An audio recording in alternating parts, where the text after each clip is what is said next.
வணக்கம். இன்னைக்கு நம்ம ஒரு இன்ட்ரெஸ்டிங்கான வீடியோ தான் பார்க்க போகிறோம். அது என்ன அப்படின்னா, நோய் எதிர்ப்பு சக்தியை குறித்த ஒரு வீடியோ. இப்போ நம்மளுடைய கவர்மெண்ட் போன கோவிட் அலையில் கபசுர குடிநீர், மூலிகை கஷாயம், இது போன்ற உணவு முறையில் மாற்றம், இந்த மாதிரி நிறைய விஷயங்களை நமக்கு பரிந்துரை பண்ணாங்க. அதை பற்றின ஒரு விழிப்புணர்வையும் ஏற்படுத்தினாங்க. ஸோ இதெல்லாம் உட்கொண்டதுக்கப்புறமாவும் இந்த ஒரு 2வது அலையில் மீண்டுமா இந்த கோவிட் பரவல் மிகவும் அதிகமாக இருக்குது அப்படிங்கிறதையும், இதனால் ஏற்படக்கூடிய மரணங்களின் எண்ணிக்கை நாளுக்கு நாள் அதிகரித்து கொண்டே போகுது அப்படின்றதும் மறுக்க முடியாத ஒரு உண்மை.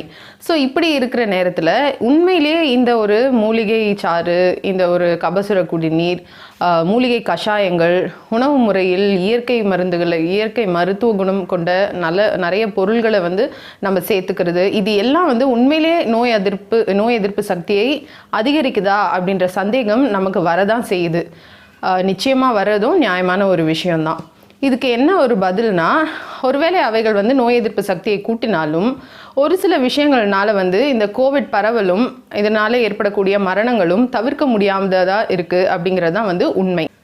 இப்போது இந்த நோய் எதிர்ப்பு சக்திக்கு காரணம் நம்மளுடைய உடம்பில் இருக்கக்கூடிய இம்யூன் சிஸ்டம், அதனுடைய ஆற்றலின் காரணமாகவும் அதனுடைய செயல்திறனின் காரணமாக தான் நமக்கு நோயை எதிர்கொள்ளக்கூடிய அந்த திறன் நம்மளுடைய உடம்புக்கு சரிவர வருது. இப்போ இதில் நம்ம தெரிஞ்சுக்க வேண்டிய விஷயம் என்னென்னா, நம்மளுடைய இம்யூன் சிஸ்டம் நம்மளுடைய செல்களையும் நம்மளுடைய உடம்பிற்கு வெளியிருந்து வரக்கூடிய இந்த கிருமிகளுடைய அணுக்களையும் வேறுபடுத்தி அதை பார்க்கக்கூடிய தன்மை நம்மளோட இம்யூன் சிஸ்டம்க்கு இருக்குது. நம்மளுடைய இம்யூன் சிஸ்டமில் இருக்கக்கூடிய செல்ஸ், அணுக்கள், அதாவது முக்கியமான அணுக்கள் வெள்ளை அணுக்கள். இதை தவிர்த்து இம்யூன் சிஸ்டமில் நிறைய செல்ஸ் இருக்குது. அதையெல்லாம் நம்ம இம்யூன் செல்ஸ் அப்படின்ட்டு சொல்கிறோம்.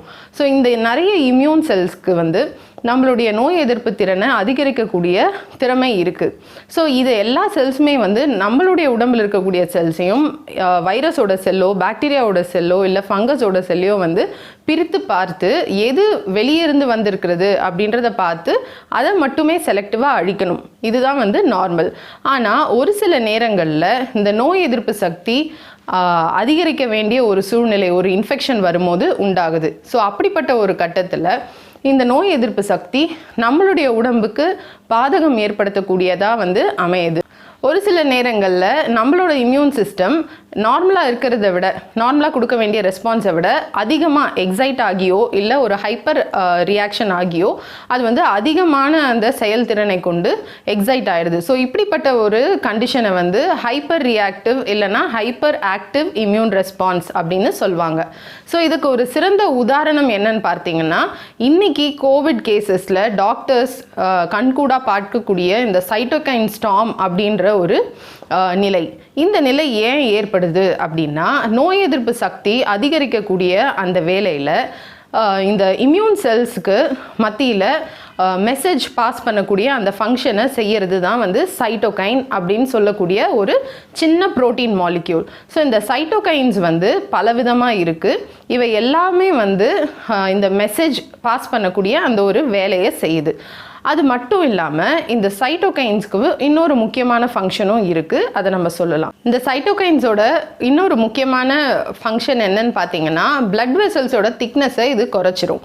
ஸோ அப்படி குறைக்கிறதுக்கு காரணம் நம்மளுடைய ரத்த ஓட்டத்தில் இருக்கக்கூடிய வெள்ளை அணுக்கள் இந்த இன்ஃபெக்ஷன் ஏற்பட்டு இருக்கக்கூடிய இடத்துக்கு அருகாமையில் சென்றடைகிறதுக்கு இது ஏதுவாக இருக்கணுன்றதுக்காக இப்படி ஒரு செயல்பாடு நடக்குது.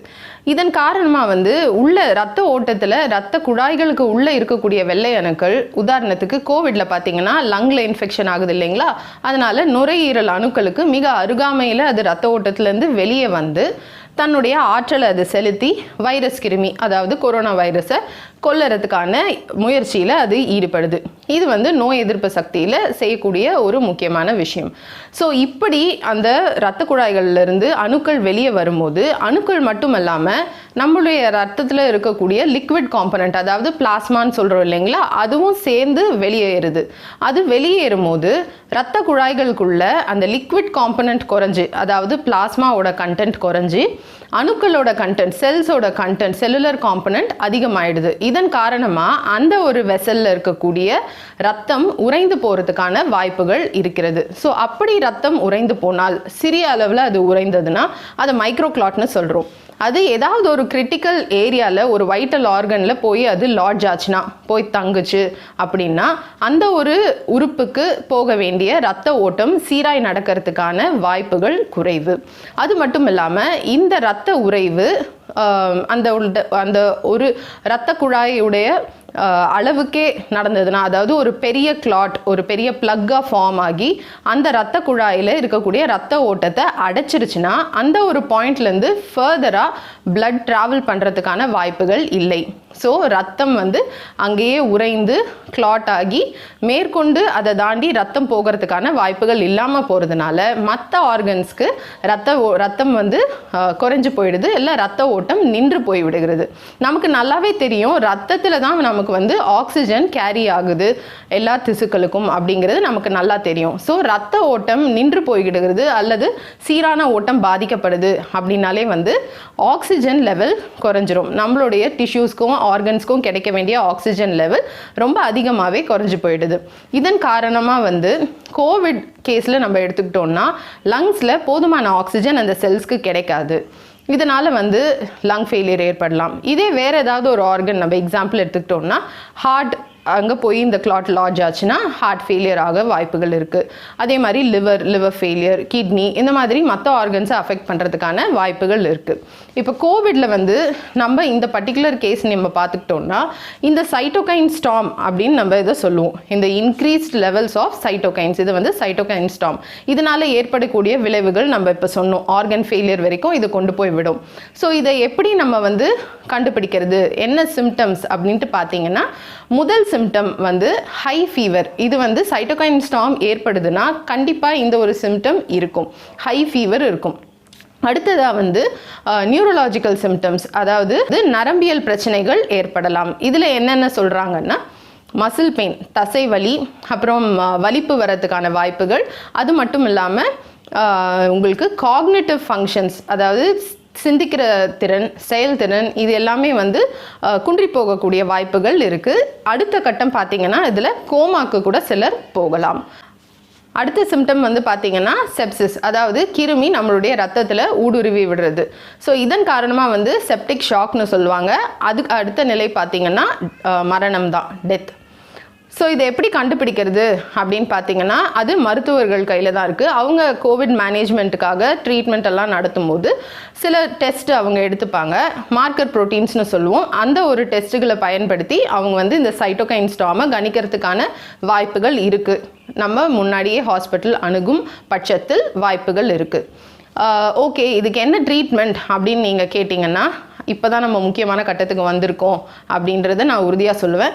இந்த வீடியோவில் நாங்கள் சொல்ல முக்கியமான கருத்து இதுதான். இந்த சைட்டோகைன் ஸ்டார்மை சமாளிக்கிறதுக்காக, அந்த ஒரு எஃபெக்டை குறைக்கிறதுக்காக நம்மளோட நோய் எதிர்ப்பு சக்தியை குறைக்க வேண்டிய கட்டாயத்துக்கு மருத்துவர்கள் தள்ளப்படுகிறார்கள். இதன் காரணமாக இந்த இம்யூனோ சப்ரசிவ் ட்ரக்ஸ் அப்படின்னு சொல்லக்கூடிய மருந்துகளை நமக்கு செலுத்துவாங்க. இந்த இம்யூனோ சப்ரசிவ் ட்ரக்ஸ் நம்மளுடைய இம்யூனிட்டியை குறைக்குது. ஸோ இந்த மாதிரி ஒரு கட்டத்தில் கருப்பு பூஞ்சை, வெள்ளை பூஞ்சைன்னு சொல்லக்கூடிய இந்த கிருமிகள் நமக்கு இன்ஃபெக்ஷன் உண்டாக்குது. ஸோ இந்த இன்ஃபெக்ஷன்ஸ் எல்லாத்தையுமே நம்ம ஆப்பர்ச்சுனிஸ்டிக் இன்ஃபெக்ஷன்ஸ்னு சொல்கிறோம். அதாவது இந்த சூழ்நிலையை பயன்படுத்தி இந்த கிருமிகள் நமக்கு நோய் தாக்கத்தை ஏற்படுத்துது. ஆனால் நீங்கள் பார்த்தீங்கன்னா சாதாரண கண்டிஷனில் இவையெல்லாம் நமக்கு நோய் ஏற்படுத்தக்கூடிய கிருமிகள் அல்ல. இந்த ஒரு இம்யூனிட்டி குறைஞ்சிருக்கக்கூடிய சூழ்நிலையில் இது நமக்கு நோய் ஏற்படுத்துது. அதனால் நாங்கள் சொல்ல வர்றது என்னென்னா, நீங்கள் எவ்வளோ பணம் வச்சுருந்தாலும் சரி, அந்தஸ்து வச்சுருந்தாலும் சரி, உங்களுடைய செல்வாக்கில் நீங்கள் ஒரு ஆக்சிஜன் பெட்டை வாங்க முடிஞ்சாலும் கூட சரி, இப்படி ஒரு சைட்டோகைன் ஸ்டார்ம் அப்படின்ற இந்த கண்டிஷன் உங்களுக்கு வந்ததுன்னா, உங்களுடைய உடம்புல அந்த பாதிப்பு ஏற்பட்டதுன்னா சடுதியாக ஆக்சிஜன் குறையக்கூடிய வாய்ப்பு இருக்குது. என்ன ஆச்சு, ஏதாச்சு, இது ஏன் ஏற்பட்டது அப்படின்ட்டு நம்ம கணிக்கிறதுக்குள்ள எல்லாமே சடுதியாக நடந்துரும். அதனால் ஆக்சிஜன் லெவல் சட்டுன்னு ட்ராப் ஆகும். இது மரணத்தில் கொண்டு போய் விடலாம், இல்லை உறுப்புகள் செயல் இருக்கிறதுல கொண்டு போய் விடலாம். அதனால நாங்கள் என்ன சொல்ல வரோம்னா, கண்டிப்பாக நீங்கள் வீட்டில் இருக்கிறதும் பாதுகாப்பாக இருக்கிறதும் அவசியம். உங்களை சுற்றி உள்ளவர்களையும் பாதுகாப்பாக வைத்துக்கொள்ளுங்க. அனாவசியமாக வீட்டை விட்டு வெளியே வர வேண்டாம். கேர்ஃபுல்லாக இருக்கிறது ரொம்ப ரொம்ப நல்லது. நோய் தொற்றுலேருந்து நம்மளை பாதுகாத்து கொள்ளலாம். இந்த வீடியோ உங்களுக்கு பிடிச்சிருந்தா லைக் பண்ணுங்கள், ஷேர் பண்ணுங்கள், இதை உங்களோட ஃப்ரெண்ட்ஸ்க்கு தெரியப்படுத்துங்க. ஏதாவது கமெண்ட்ஸ் இருந்ததுன்னா கண்டிப்பாக எங்களுக்கு கமெண்ட் செக்ஷனில் போஸ்ட் பண்ணுங்கள். நன்றி, வணக்கம்.